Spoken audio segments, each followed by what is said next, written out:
কখন না চান হচ্ছে টিপ দেবো, হ্যাঁ ওকে টিপ দিবি, ও চান করে নিলে না ওকে 4টে টিপ দিবি তো, ঠিক আছে?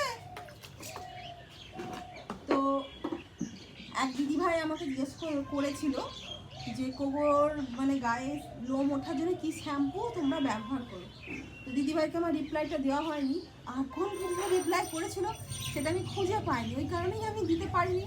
আর আমার শরীরটাও খুব খারাপ। কোকোরে এখন খুব লোম উঠছে, তো আমরা ডক্টরকে জিজ্ঞেস করেছিলাম। আমি দিদিভাইকে রিপ্লাইটা দিতে পারিনি কারণ আমার তখন খুব শরীরটা অসুস্থ ছিল কদিন, তো আমি সেই কারণে রিপ্লাই দিতে পারিনি। আর কোকোর এই সমস্যাটা ছিল না, কোকোর সমস্যা ছিল মানে ড্যান্ড্রফের সমস্যা ছিল। তো ডক্টরে আমাদেরকে এই শ্যাম্পুটা দিয়েছিল, নামটা বলে দেবো বাবু?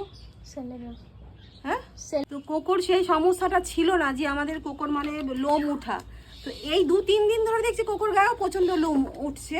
তো সিজনের জন্য হচ্ছে কিনা সেটা জানি না। তো কোকোকেও আমাদের 8 তারিখে ডাক্তারখানা নিয়ে যাবো। তো ডাক্তারবাবু যদি কোনো শ্যাম্পু প্রেসক্রাইব করে আমি অবশ্যই জানাবো।